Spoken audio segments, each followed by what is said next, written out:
Move. I was holding the keys to an $850,000 penthouse, my wedding gift for my son Tyler, when an unknown number texted me, "Don't go to your son's wedding. Run." I thought it was a sick joke. I called back immediately. The voice on the other end was someone I hadn't spoken to in 15 years. What he told me in that 3-minute phone call destroyed everything I thought I knew about my only child. "I'm so grateful you're here with me today.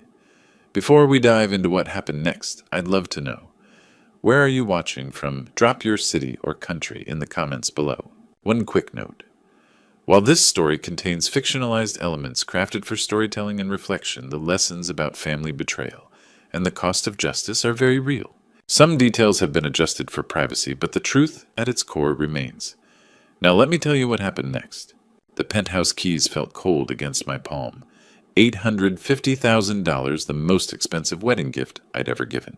But standing in that empty Midtown Atlanta apartment, floor-to-ceiling windows framing the skyline I'd helped build over 40 years, the price didn't matter. What mattered was the look I imagined on Tyler's face when I handed him these keys. The October sun painted everything gold. I'd arrived in this city in 1984 with nothing but a high school diploma and hunger for something better. 40 years later, I owned 10 buildings across Atlanta. Not bad for a kid who started sleeping in his car between construction jobs. I walked through the empty living room footsteps, echoing off hardwood floors. Tyler would love this space, the modern kitchen, the balcony overlooking Piedmont Park. Everything I'd dreamed of having at his age, but couldn't afford until I was 50. Margaret would have cried seeing this place. My wife passed 8 years ago, never got to meet the woman Tyler would marry. But she'd understand this gift wasn't just generosity. It was an apology for all those missed dinners, those baseball games I'd worked through. It was a promise that Tyler would start his marriage better than we started ours. The closing paperwork sat on the counter, ready for my signature. I'd sign tomorrow, surprise Tyler with the keys at next Friday's rehearsal dinner. 9 days until the wedding. 9 days until I walked my son down the aisle. My phone buzzed. Unknown number. The message made my blood run cold. "Don't go to your son's wedding. Run." I stared at the screen, read it twice, 3 times. My thumb hovered, then pressed call. It rang endlessly. No voicemail, no answer, just mechanical ringing that mocked me. I tried again. By the 10th attempt, my hand was shaking. The sensible part of my brain, the part that had negotiated $1-million deals without flinching, insisted this was a prank. Wrong number. Bachelor party joke. But that other voice, the instinct that had guided me through 40 years of business, whispered something different. I forced myself to focus on the closing paperwork. Signed each document with mechanical precision. The penthouse was Tyler's now. Whatever that message meant, it wouldn't change my love for my son. I locked the door, pocketed the keys that suddenly felt heavier. The elevator ride down felt longer than usual. In the parking garage, I checked over my shoulder 3 times. Sitting in my car, I stared at that message one more time. "Don't go to your son's wedding. Run." I deleted it. Started the engine. Some unknown number with a cryptic message wasn't going to ruin my son's big day. I had no idea that in 9 days I'd wish I'd listened to that warning. Friday night, 11:47. I'd tried that unknown number 17 times since leaving the penthouse. When my phone finally rang, I nearly dropped my whiskey glass. "Hello!" My voice came out rough, desperate. "Theodore, this is Philip Warren." The name hit me like a fist to the chest. Philip Warren, my former business partner. The man I'd trusted with half my company until cocaine destroyed him 8 years ago. We'd parted ways with lawyers and accusations me buying him out while he spiraled into rehab.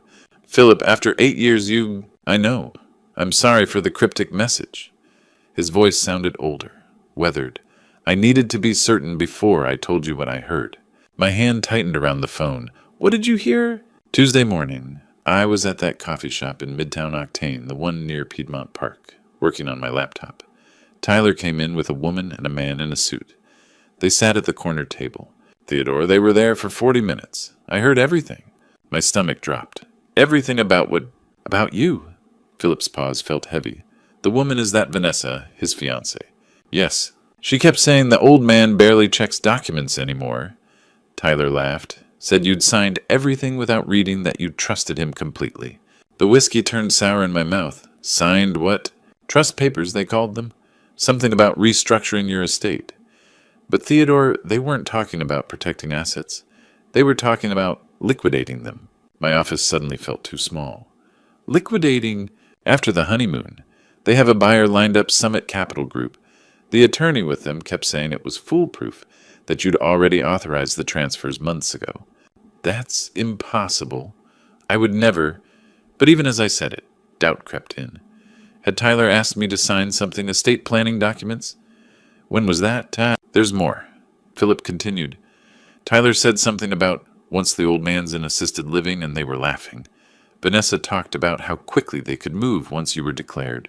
Theodore, I think they're planning to have you declared incompetent. My own son... The words came out as a whisper. No, you misheard. Tyler wouldn't... I sat 20 feet away for 40 minutes. I heard the attorney discuss timeline process, how to make it look legitimate. This woman, Vanessa, she knows medical professionals who could provide the right diagnosis. For a price. My vision blurred.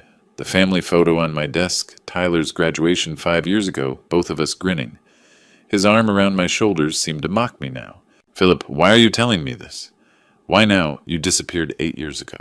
We haven't spoken since you saved my life by forcing me into rehab even though I hated you for it? His voice cracked. I've been sober 6 years, Theodore. I run an addiction recovery program now. I was at that coffee shop for a meeting with a client. When I heard Tyler's voice, I almost left. But then I heard what they were planning. It can't be true. Theodore, listened to me. They mentioned having everything ready right after the wedding. You don't have weeks to figure this out. You have days. Maybe less. The line went quiet except for my ragged breathing. What papers? I finally asked. What did I sign? That's what you need to find out, fast, before Saturday. The call ended. I sat in the darkness of my office, staring at that graduation photo. 5 years ago, Tyler had hugged me tight and said, Thanks for everything, Dad. I couldn't have done it without you. What happened between that moment and Tuesday morning at a midtown coffee shop? My hands were shaking as I reached for my filing cabinet. Somewhere in there were documents Tyler had asked me to sign. Estate planning, he'd said. Routine trust restructuring. I had no idea what I was about to find. Saturday morning came too early. I'd barely slept 3 hours before I was tearing through my home office files, searching for the papers Philip had warned me about. Cabinet drawers hit the floor. Manila folders spilled across my desk. 40 years of business documents scattered like leaves, but I didn't care about the mess. I needed to find what Tyler had tricked me into signing. Then memory surfaced sharp and clear. 3 weeks ago, late September, Wednesday evening, Tyler had shown up around 7 carrying a leather portfolio. Dad, my attorney needs you to sign some estate planning documents. I'd been reviewing contracts for a property acquisition, barely looked up. Estate planning, just routine trust restructuring, protects the family assets. He'd set the papers on my desk casual as discussing the weather. Thomas Sullivan recommended we update these every few years. Thomas Sullivan, my own attorney's name. Of course I'd trusted it. Your attorney talked to Tom. Yeah, they coordinated on the language. Tyler had smiled that easy smile. You know how lawyers are everything in triplicate. I'd picked up my pen. Where do I sign? Initial here, sign here, date here. His finger moved down the pages. We can discuss wedding details while you're at it. Vanessa wants your opinion on the reception menu. And like a fool, I'd sign. Page after page, barely reading, discussing salmon versus steak, while authorizing my own destruction. Tyler had gathered the documents, kissed my cheek, left, whistling. That was 3 weeks ago. Now in my devastated office, I found the copies. The folder was labeled Estate Planning 2024 in my own handwriting. I'd filed them myself, trusting my son, never questioning what I'd actually signed. My hands shook as I spread the documents across my desk. Not trust restructuring, power of attorney, giving Tyler authority over my financial decisions. Property transfer authorizations to something called Grant Family LLC. I grabbed my laptop, fingers clumsy on the keyboard. Georgia Secretary of State website, business registry search, Grant Family LLC. The results loaded. Registered August 15th, 2024. Managing member Tyler Andrew Grant. Members Tyler Andrew Grant. My name appeared nowhere. Not as member, not as owner, not even as registered agent. Grant Family LLC. My family name on a company I didn't own, created by my son to steal from me. I kept reading through the horror. Preliminary sales agreement between Grant Family LLC and Summit Capital Group, dated September 15th, 2024. Purchase price $18 million. Property descriptions, all 10 of my buildings, market value $45 million. They were selling my life's work for 60 cents on the dollar. The attorney's name appeared on every document's footer. Derek Walsh, Esquire. I stared at that name. Derek Walsh. Something about it nagged at my memory like a word on the tip of my tongue. Had I met him? Worked with him? The name felt familiar in a way I couldn't place. But there wasn't time to figure that out now. My own signature stared back at me from document after document. Theodore Grant, signed and dated September 20th, 2024. The day Tyler had come with his leather portfolio and his practice lies. I'd been so proud that Tyler wanted to learn the business, wanted to understand estate planning, wanted to be responsible. He'd been learning, all right. Learning exactly which documents would let him steal everything I'd built. I grabbed my phone from the desk, scrolled through contacts until I found the name I needed. Michael Torres, private investigator. I'd used him for employee background checks, tenant screenings, due diligence on business partners. Now I needed him to investigate my own son. The phone rang twice before he answered. Michael, it's Theodore Grant. I need deep background on 2 people, and I need it fast. How fast are we talking? Yesterday wasn't soon enough. Before I share what the private investigator told me, I need to hear from you. If you're still here, comment, I'm listening. This next revelation changes everything, and I want to make sure you're ready. Also, just so you know, the story continues, with some details adjusted for storytelling and privacy purposes. If you need everything to be literal fact, this might be a good place to pause. But if you're invested in the truth behind the story, let's go deeper. By Saturday afternoon, I'd made the call. Michael Torres, my private investigator, answered immediately. Michael, I need deep background on Vanessa Price and attorney Derek Walsh. Everything. Fast. Give me 4 hours. When he called back at 7:30, his voice was grim. Vanessa Price has $340,000 in credit card debt, maxed out in 18 months. Luxury spending, travel shopping. Tyler has $95,000 in personal loans. Bought a Porsche he can't afford, signed a lease on an $8,500 apartment in August. They're both drowning financially. My stomach nodded. The business, Grant Family LLC, formed in August. Sales agreement with Summit Capital, $18 million for properties worth $45. That's a 60% loss. There's more. Michael paused. Vanessa's legal name until 2019 was Stephanie Walsh. The room spun. Walsh, like Derek Walsh, her brother. She changed her name in March 2019. Complete identity transformation. Memory hit me like a freight train. 15 years ago. Derek Walsh, 20-year-old intern, bright, eager. I'd mentored him personally.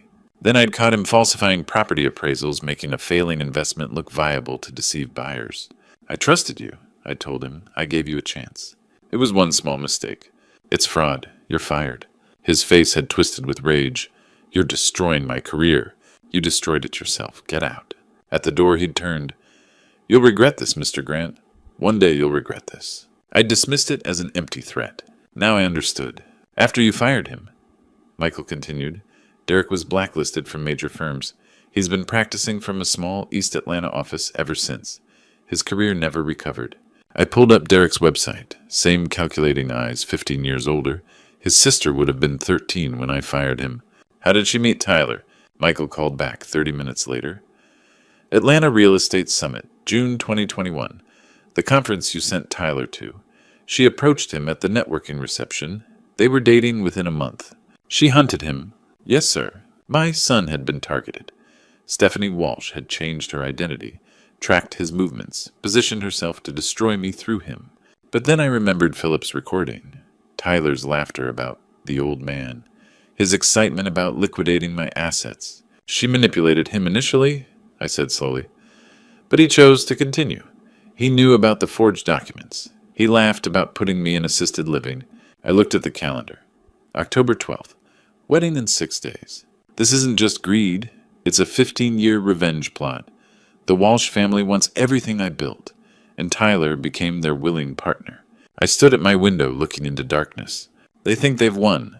They have no idea what 40 years of business experience can do in 6 days. What's your next move? Monday morning, I'm calling my attorney. We're going to war. Sunday evening arrived with the weight of everything I now knew. Tyler had invited me to dinner at my own home, his childhood home, for a pre-wedding family celebration. I smiled when I opened the door. The performance had begun. Tyler and Vanessa arrived with wine and flowers. I hugged them both, complimented. Vanessa's dress played the proud father perfectly. Inside, my thoughts ran dark. She's wearing white practicing for Saturday. I wonder how long she's worn this mask, or if 3 years of deception is a personal record. Over dinner, Tyler gushed about their honeymoon plans. 2 weeks in the Maldives, Dad. Overwater bungalows, private beaches. Sounds expensive. We've been saving.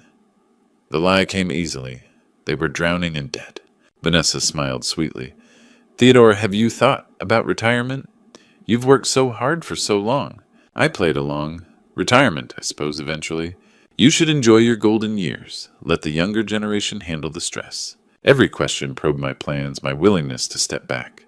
Tyler leaned forward. Actually, Dad, I've been thinking about the business.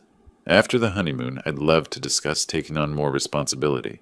We can talk about that. Knowing they planned to take everything. Then Vanessa mentioned casually, my brother's been so helpful with the legal work. Derek really knows estate planning. My heart pounded, but I kept my voice steady. Your brother's an attorney? That's wonderful. I don't think you've mentioned him before. Oh, we're very close. He's been practicing for years. I filed that away. She was acknowledging Derek publicly now. Excuse me a moment. I stood, walked toward the bathroom. In the hallway, I activated my phone's voice recorder, set it on the bookshelf near the dining room, then closed the bathroom door loudly. Through the phone app, I heard everything. Tyler's voice low. Think he suspects anything? Vanessa. He signed everything without reading. Your father's too trusting. Derek says the documents are foolproof. Once we're married and back from the honeymoon, we move fast. My brother knows Theodore better than Theodore knows himself. 15 years planning every detail. Tyler laughed. Old man has no idea what's coming. He'll be in some assisted living facility while we're running his empire. Our empire. We've earned it. Damn right. After all the times he chose work over me growing up, I stood in the bathroom, hands braced against the sink, hearing every word through my phone. My son, my only child, laughing about destroying me. I took 3 deep breaths, splashed cold water on my face, and returned with a smile. The rest of dinner was agony. They discussed wedding details, flowers, seating charts, the band while I nodded and smiled, playing the oblivious father. At 9, they prepared to leave. Tyler hugged me tight. Love you, Dad. Thanks for everything. I love you too, son. The words felt like glass in my throat. The last time I'd say them and mean it. After they left, I retrieved my phone and played the recording. Tyler's voice filled my empty house. Old man has no idea what's coming. I had my confirmation. Every word recorded, time-stamped crystal clear. Tyler wasn't just a victim in this conspiracy. He was an eager participant, laughing about putting his father in assisted living, planning to steal 40 years of my life's work. Vanessa Stephanie had hunted him for 3 years, but Tyler had embraced the hunt. I saved the recording with trembling fingers. Monday morning, I'd take this to my attorney, but first I needed to ensure justice would be served. Loudly, publicly, completely. Monday morning, I sat across from Thomas Sullivan in his downtown Atlanta office. The evidence folders between us painted a damning picture, and I'd barely begun explaining. Tom, tell me what you know about Derek Walsh. Thomas typed on his computer. His face changed. Derek Walsh.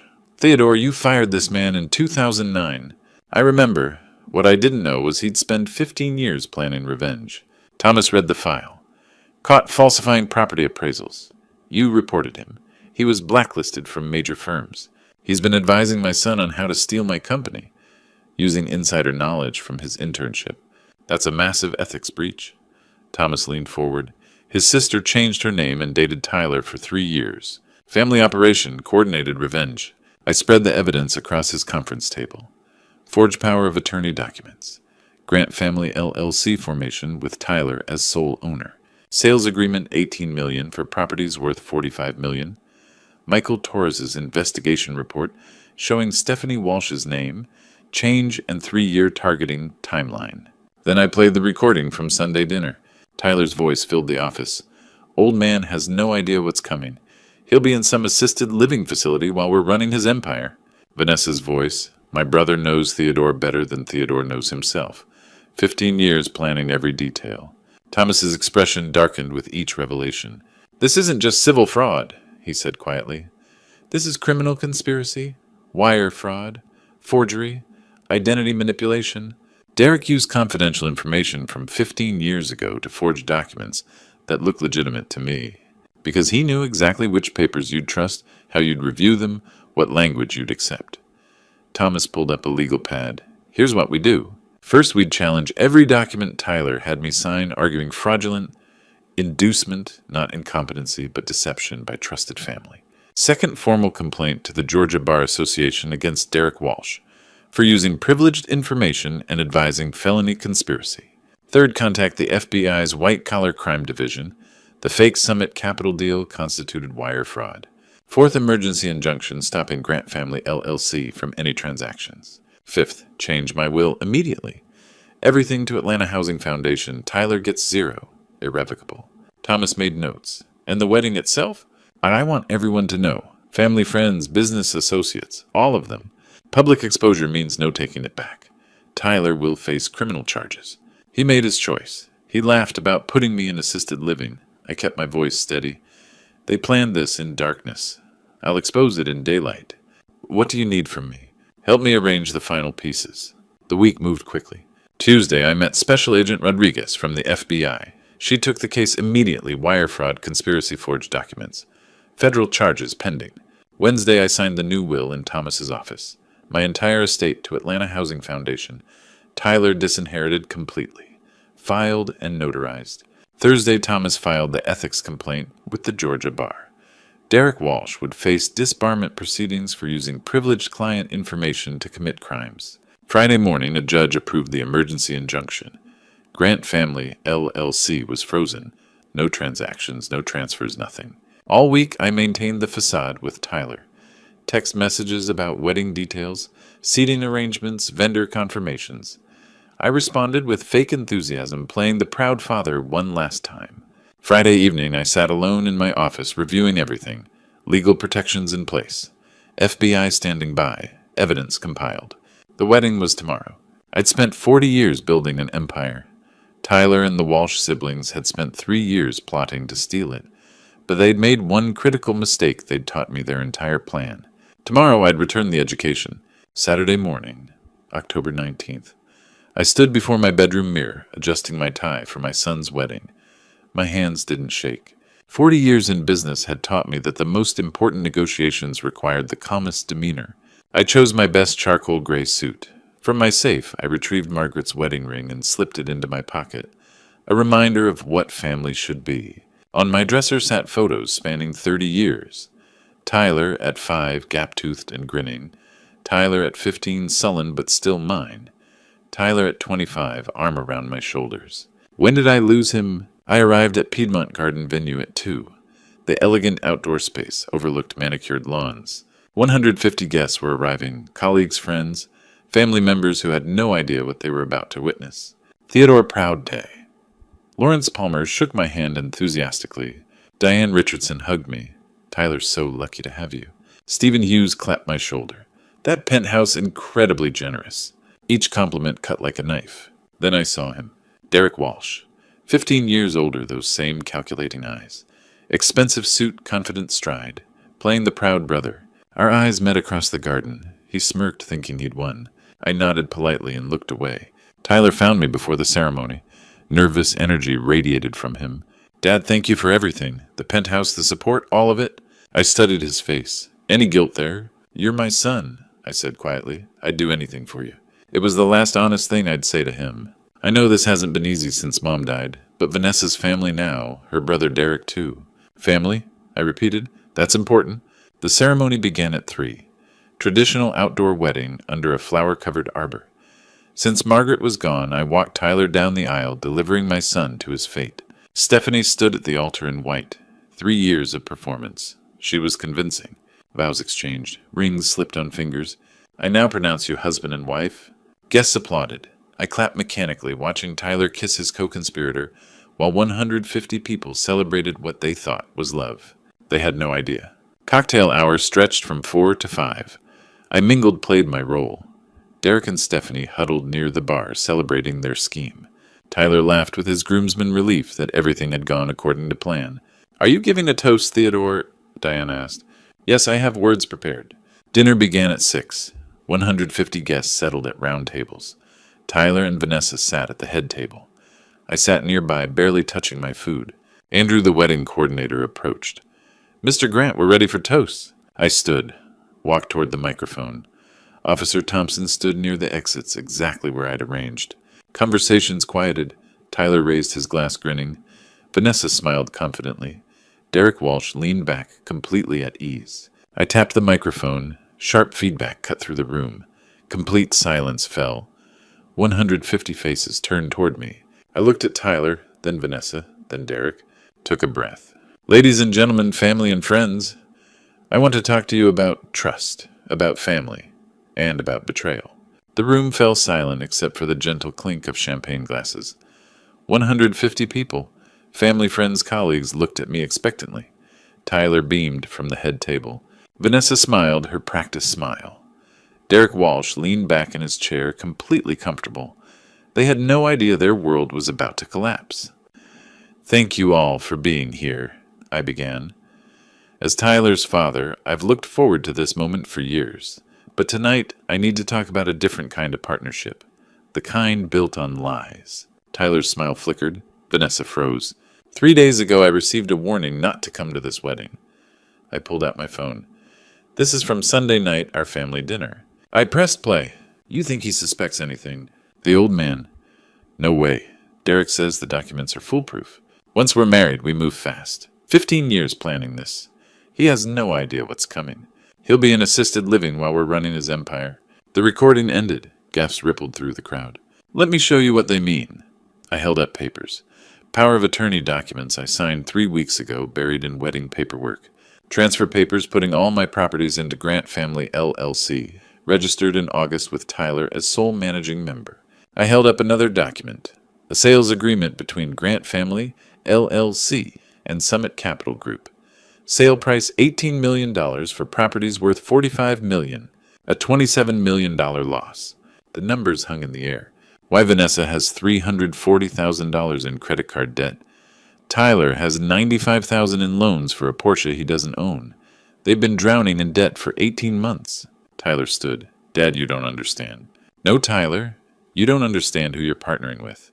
I turned to Derek Walsh. "Derek, tell everyone why I fired you in 2009. Derek's jaw tightened.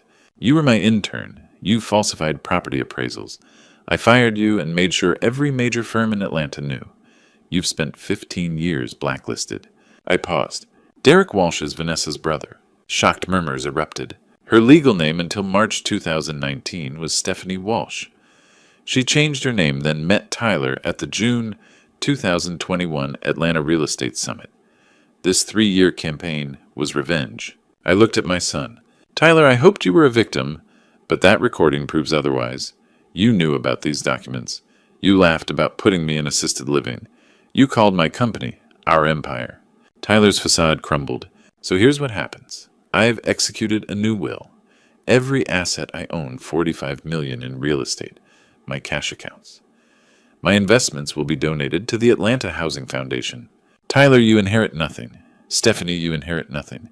Derek, you face criminal fraud charges." I signaled Officer Thompson. 2 more officers entered. Derek Walsh. "Stephanie Walsh, you're under arrest for conspiracy to commit fraud, forgery, and wire fraud. Tyler Grant, you're being detained for questioning." The room exploded.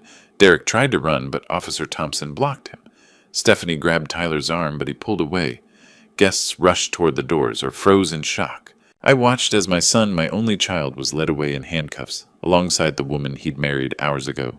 The wedding was over. So was my family. I drove home alone Saturday night while Tyler sat in a police station being questioned. The wedding venue disappeared in my rearview mirror. 150 guests, a ruined celebration, handcuffs instead of congratulations. My phone rang. Philip Warren. "Theodore, I heard what happened. Are you all right?" "I'm fine, Philip. Thank you for the warning. I'm sorry it came to this." "Don't be. You gave me the truth when my own son gave me lies." After 15 years, Philip and I had found our way back. But I'd lost Tyler in the process. I thought about the mother-son trips Margaret used to plan when I traveled for business. Museums, baseball games, weekend getaways. She raised him alone too often. Did that make him resentful? Did he see me as just a bank account because I was never there? But other children grow up with absent fathers and don't become thieves. Tyler made his choice. Sunday morning, 7 a.m., I drove to the Midtown penthouse. My wedding gift. $850,000 worth of real estate with views of the city I'd helped build over 40 years. I let myself in with the keys still in my pocket. The apartment was empty, just floor-to-ceiling windows and sunrise breaking over the Atlanta skyline. I stood there holding those keys, thinking about everything I'd wanted this gift to mean. I bought this penthouse to give Tyler the start I never had. I wanted him to have views I'd worked decades to earn. I wanted to honor Margaret's memory by being generous to our son. Instead, I'd spent $850,000 on a gift that would never be given. "What would you say, sweetheart?" I whispered to Margaret wherever she was. "Would you tell me I was too harsh, that I should forgive our son?" I could almost hear her response. She'd say family is important, but she'd also say that values matter, that honesty matters, that you can't reward betrayal just because it's committed by someone you love. I reached into my pocket and pulled out her wedding ring, the one I'd kept in my safe since she died 8 years ago. I'd carried it with me to the wedding, a reminder of the woman who'd made our family possible. I defended what we built together. I told her memory, but I lost our son in the process. My phone buzzed, a text from Tyler. "Dad, please, can we talk?" I stared at the message, didn't delete it, didn't respond either, just stared. Maybe someday, not today, not soon. I looked out at Atlanta one more time. The city stretched before me, familiar and vast. I'd fired a dishonest intern 15 years ago. His family had turned my son against me and launched a conspiracy that took 3 years to execute. Derek and Stephanie Walsh would face criminal fraud charges. Tyler would face consequences for his role. I'd protected my life's work. But standing in this empty penthouse, holding keys to a gift my son would never receive, I wasn't sure what I'd actually won. I'd spent 40 years building an empire from nothing. I'd defended it against a family conspiracy born from a decade-old grudge. The Walsh siblings would face criminal charges. My assets were protected. Justice had been served. But I'd lost my son. I set the keys on the kitchen counter and walked out, leaving the penthouse as empty as I felt. Some victories cost more than they're worth. So that's my story. Standing in that empty penthouse, I realized something. I'd won the battle but lost what mattered most. And if you're listening to these grandpa stories, here's what I need you to understand. Don't be like me. Don't let your pride cost you your family. Don't spend 40 years building an empire only to realize you never built a relationship with your son. I was so focused on protecting what I'd created that I forgot to protect who I'd created it for. God gave me a second chance when Philip Warren called to warn me. But I wonder now if God was also asking me a question. Theodore, is justice more important than mercy? Is being right more important than being a father? I defended my principles. I exposed betrayal. I ensured consequences. And every single decision was legally and morally correct. But I'm 72 years old now, and I eat dinner alone every night. That's the cost of being right. My advice to you, especially those of you sharing your own grandpa stories in the comments, is this. When someone you love betrays you, yes, protect yourself. Yes, demand accountability. But also ask yourself 10 years from now, what will I regret more? Letting them get away with it or losing them forever? I chose justice. Some days I'm proud of that choice. Other days I stand in front of Margaret's grave and wonder if she'd be proud of me. I like to think God will judge me fairly, that he'll understand I was trying to do the right thing. But I also think he'll ask me, Theodore, you had the power to extend grace. Why didn't you? I don't have a good answer for that. If my story moved you, or if you have your own grandpa stories about family betrayal or difficult choices, I'd love to hear them in the comments below. Share this video with someone who might need to hear it. And if you haven't already subscribed to the channel, these stories matter, and your support helps us keep telling them. Thank you for listening all the way to the end. I know these aren't easy stories to hear. One more thing. The stories you'll hear on this channel contain fictionalized elements created for educational purposes. They're meant to teach, to warn, to inspire reflection. If that's not for you, that's okay. We respect your choice to find content that better fits your preferences. But if you're staying, welcome. Let's learn from each other's mistakes together. God bless.